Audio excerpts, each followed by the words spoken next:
Assalamualaikum warahmatullahi wabarakatuh.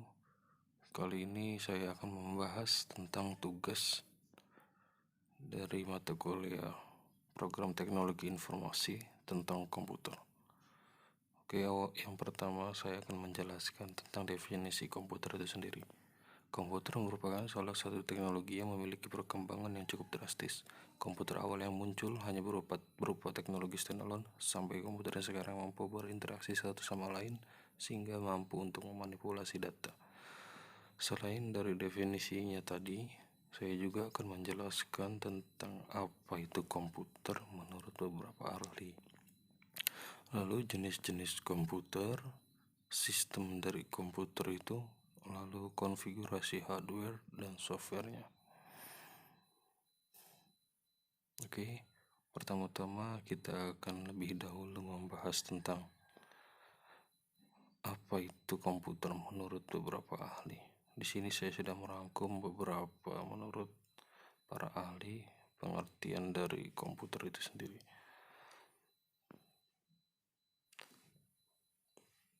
Yang pertama, menurut Donald Husserl, merupakan sistem elektronik yang dapat memanipulasi data dengan cepat dan tepat. Menulis Elias Ward, komputer ialah alat hitung yang dapat memproses data agar dapat disajikan dalam bentuk data digital dan data analog. Ada juga menurut Bilsmer, Hemesser. Nah, ini sekarang kita akan membahas perkembangan komputer itu. Komputer itu sendiri memiliki beberapa generasi. Ya, generasi pertama di antara tahun 1940 sampai 1956. Dan generasi kedua ada di tahun 1964 sampai 1971. Generasi ketiga pun sama tahunnya. Generasi keempat dari 1971 sampai sekarang. Dan generasi kelima adalah yang kita gunakan saat ini. Nah, ini jenis-jenis dari komputer. Jenis-jenis komputer beserta contoh gambarnya.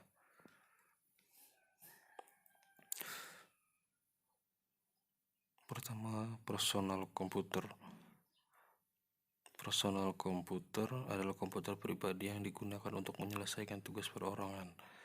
Ya, komputernya biasanya kita gunakan di rumah, yang biasa kita gunakan di sekolah-sekolah itu sih. Yang kedua ada Desktop. Desktop merupakan komputer portable yang memiliki ukuran yang lebih kecil dari personal komputer, namun tidak memiliki baterai. Sumber dayanya langsung dari listrik. Lalu yang ketiga ada laptop. Laptop adalah komputer portable yang berukuran relatif kecil dan ringan. Lalu ada notebook. Hampir sama dengan laptop, hanya saja notebook dibuat lebih kecil dari laptop itu sendiri. Yang keempat, netbook. Ya, sama saja dengan laptop dan notebook tadi. Perbedaannya hanya di spesifikasi hardware-nya yang lebih rendah. Yang kelima ada subnotebook. Subnotebook adalah perangkat komputer yang serupa dengan notebook tetapi memiliki ukuran atau dimensinya yang lebih kecil dari notebook. Ini adalah contoh dari komponen komputer itu sendiri. Komponen dari sistem komputer. Elemen atau komponen dari sistem komputer terdiri dari manusia, firmware, software, dan kini kita akan jelaskan apa itu hardware dan software. Hardware adalah perangkat keras komputer yang terdiri dari 3 unit utama, yaitu input unit, processing unit, dan output unit. Yang pertama, input unit. Input unit merupakan bagian dari perangkat keras yang berfungsi sebagai alat memasukkan data dan lain sebagainya ke dalam komputer. Perangkat yang termasuk contohnya keyboard, mouse, scanner, kamera web. Yang kedua, processing unit. Processing unit biasanya juga disebut CPU, Central Processing Unit. Ini adalah contohnya. Contoh dari processing unit. Untuk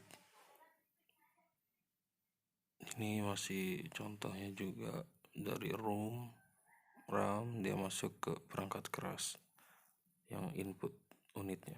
Untuk yang ketiga ada output unit, dia monitor, speaker, print, proyektor. Nah, ini yang software, perangkat lunak yang berfungsi sebagai pengatur kinerja komponen.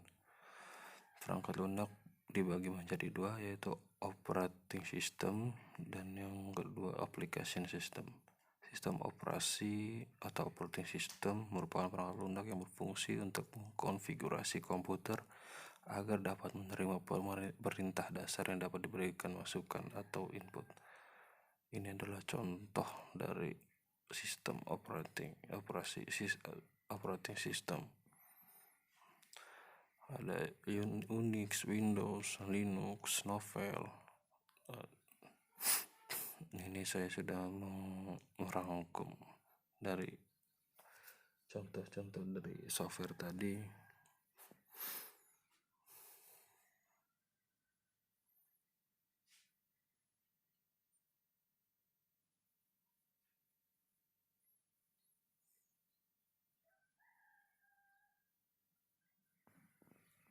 Untuk yang C ada brainware. Brainware yaitu orang yang bekerja secara langsung menggunakan komputer itu sendiri. Yang termasuk dalam kategori brainware adalah sebagai berikut. Ada CEO, sistem analis, programmer, operator, dan network analyst. Administrasi sistem, network engineer, dan sebagainya. Ini adalah contoh dari hardware itu sendiri yang tadi sudah saya jelaskan, yang sudah disertai dengan contohnya beserta gambar. Ini keyboard, lalu ada mouse, touchpad yang biasa kita gunakan pada laptop, ada light pen, joystick, lalu ada barcode, scanner, kamera digital, mikrofon atau headphone, graphic pads. Ini untuk proses device, ada RAM dan ROM tadi yang sudah dijelaskan. Ini untuk output device-nya, ada printer, speaker, untuk bagian storage-nya. Oke, mungkin cukup sekian yang dapat saya jelaskan tentang definisi komputer. Untuk kurang dan lebihnya saya mohon maaf. Assalamualaikum warahmatullahi wabarakatuh.